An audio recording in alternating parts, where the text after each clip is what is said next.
Og sa iyang pagkayo dito sa langit, ingin siya nga, all power and authority has been given to me, therefore go and make disciples to all nations, baptizing them in the name of the Father and of the Son and of the Holy Spirit, and teaching them to obey everything I have commanded you, and surely I will be with you always to the very ends of the age. Naghatag ang Ginoo kanato sa katungod sa kagahom. Iyang gibuntog na ang yawa. Ug nya kung kita mituo siyang humana nga buhat dito sa krus sa Kalbaryo, nga pinaagi siyang balaan nga dugo, ingon ang kasulatan, the saints have overcome the enemy, the power of Satan, by holding the testimony of the Lamb and of the blood of the Lord Jesus Christ. So ang Dios naghatag solusyon sa kapildihan, sa gahom sa kangitngit, pero ang atong gikinahanglan mao ang pagbaton ug pagtuo, ug kana nga pagtuo atong i-exercise by using our authority. Amen. Iyan ang gihisgutan mga igsoon.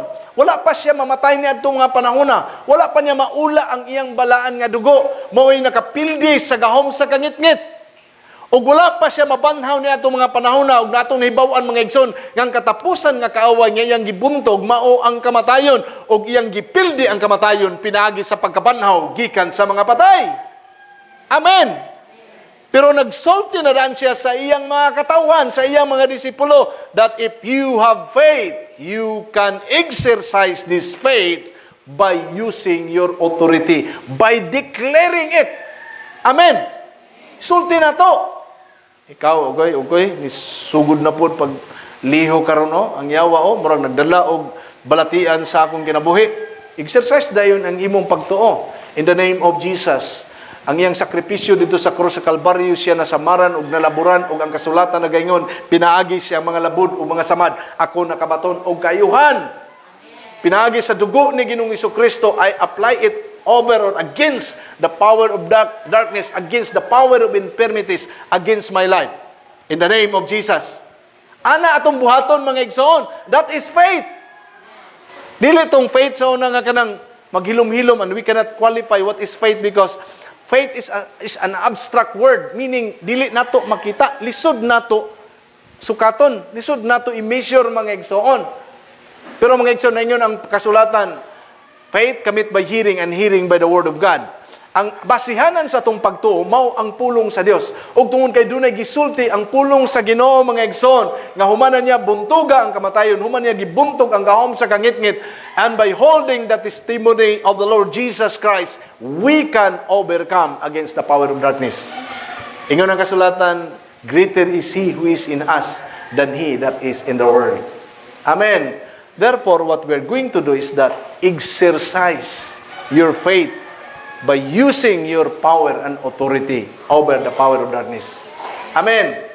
Siguro, ang iyang mga disipulo, samtang nagministeryo sa mga kabataan, amahan nga langit noon sa ngalan ni Kristo Jesus, ayuha in taon kini nga bata. I-deliver in taon kini nga bata. Wala ma-deliver o wala maayo. Kaya dili man mo'y paagi.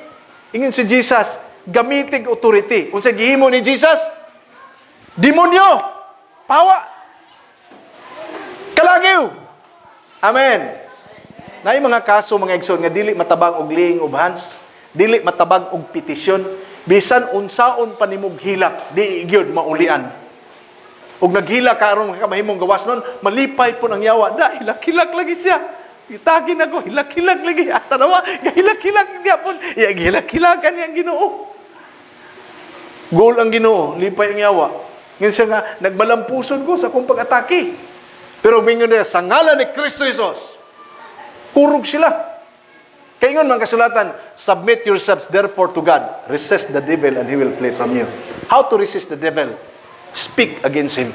Bind him with chain that cannot be broken in the name of Jesus. And cast him out. Rebuke him. Amen. Nullify all the controls of the enemy. Bisan unsay ang basihanan sa iyang pagsulod sa itong kinabuhi, ato ning putlon. Amen. By the power of the name of the Lord Jesus Christ and by the power of the Holy Spirit. Pero ako nakita mga igsoon, marag something nga mawag-hapon nga hisgutanan, pero ang enemy dili na basta-basta makabot sa atong kinabuhi, makaopres sa atong kinabuhi kung way basihanan. Busa, atong i-determine tan-aw nato unsay mga posible nga basihanan sa yawa.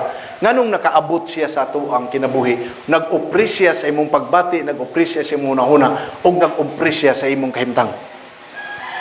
Gisgot ang pipila lang.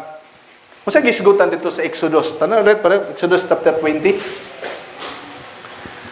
Chapter 20. Tagana tayong example niya, atong i-apply ni mga igsoon.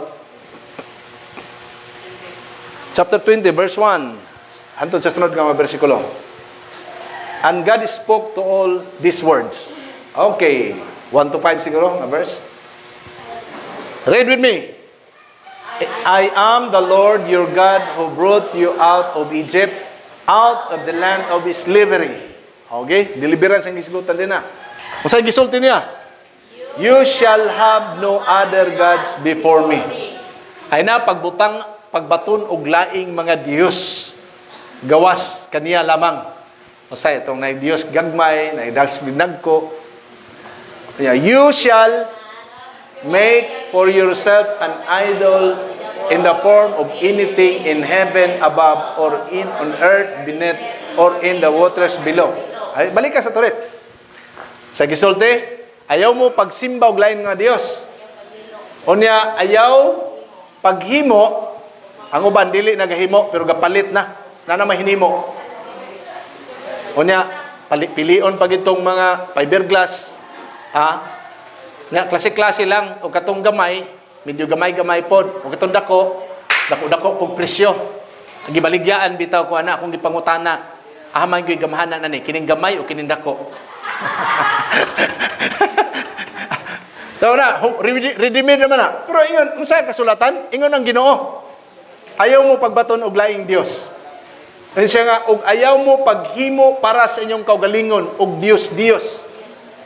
Sa bisan unsa nga porma, panagway ba na nga tuwa sa langit, o diha sa ilalom sa yuta, o diha sa katubigan. Sunod. Ayaw paghimo. Ayaw pagyukbo aron sa pagsimba kaniya. Yukbo man gino, ludhan man gina siya. Kadumdum ko sa una, panabtad kay ako manabtanay mo ako ang apuan sa una.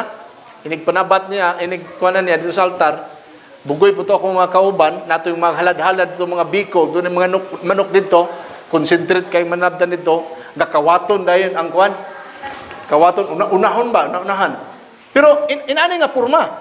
Di ba inani man ta sa una? Ang atong katigulangan inani man gyud. Sumpak man gina sa kabuton sa Ginoo. You shall not bow down yourselves to worship them. I, the Lord your God, am jealous God. Abuguan siya nga Dios. Punishing the children for the sin of the fathers to the third and fourth generation of those who hate me. Pananglitan og ikaw mismo nagparticipate nga miyukbo gyud ka, misamba gyud ka, dunay imong patron. Klaro-klaro ang istorya kibali. Una sa tanan sa imong gihimo, you are under oppressed. It's because there is the ground of the enemy. Ground to sa enemy. Okay, ikaw gimis. Pero isa nga wa naman ko karon kay nagsunod naman ko sa gitudo sa kasulatan kani adto. Pero nga akong ginikanan ni nana ako apo ni nana. Pero di man ta kaipsot nganuman, ingon man na siya. Punishing the children for the sin of the fathers to the third and fourth generation of those who hate me. In connection sa idolatry guys gutan din pagsimba og lain nga mga Dios, pagyukbo sa imong kaugalingon ngadto sa mga larawan, may lalom ka sa tunglo o ikaw mismo unas tanan nagbuhat sa ingon, pero bisag wala ka magbuhat sa ingon, pero ang imong uyong, akong uyong, si uyong Tiago man kay Almanaki man gikuha to yung pangalan. Unya ang iyang asawa si Uyang Kirina. Iya ani kwan lula gyapon ni Dudong, iyang Kirina nga salak. Naagi to'y santos dito nga dagputanan kay matud pa, grabe gyud ka epektibo kuno tong iya ang kwan na to, iyang santos. Labi na og dunay ila ang dauton, ampot ba ipandaot man po nila. Siguro gyud mudako ang tiyan. Dagkutagkutan man gyud itong kandila bitaw. Ilang pahinungdan. Dili gyud iya sa Ginoo nga nganong mangdaot man, ug iya pa sa Ginoo. Gidisib lang ang mga tao. Pero bisag ako wala na, pero ang akong uyang Papa na ko, ika second generation, ako uyang first generation, ika third generation ko, unya ika fourth generation man. Kung ang akong uyong, nagsimba sa mga Diyos, ako wala na, pero tungod kay third generation ko, maapiktuhan ko sa tunglo. Muna gitawag sultais. Amen. Murang matingala ka, nga dunay pagduaw sa yawa, dunay pagduaw sa gahom sa kangit-ngit, diha sa imong kinabuhi. Nga naman, doon naman siya foothold. Kung usa sa mga foothold niya, ang issue mahitungod sa idolatry. Wala na kay idol, mga igsoon. Si Mansado, Ido Mansano na lang ang imong idol. Pero kanang mga imong giludhan, wala na siguro na siya mga igsoon. Pero ang consequence, ang resulta sa ilang idolatrous worship, nahimong nagdala og dimalas og tunglo diha sa atong kinabuhi. Proverbio kapitulo 26 bersikulo 2 nagaingon, ang tunglo nga way basihanan sama sa langgam nga mulabay lamang kini. Buti pasabot kung dunay basihanan, pwede manalag di ay ni. Nakuha ko niyo mga igsoon?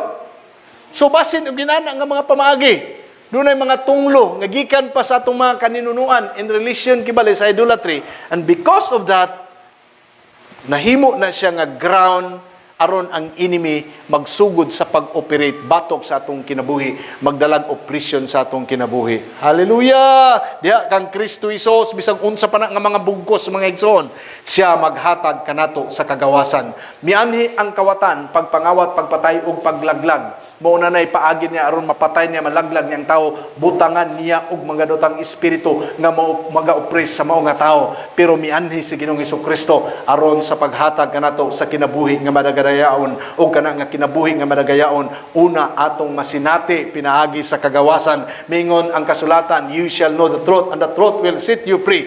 Who is the truth? Jesus Christ is the truth. He said, I am the way, the truth, and the life. No one comes to the Father but by me. Through the truth of God, the Lord Jesus Christ. Hallelujah. Through the Word of God, which is the Lord Jesus Christ, you and I can be set free from any oppression of the power of the enemy. Amen. Amen. Biyanhi siya aron sa paglaglag sa buhat sa yawa.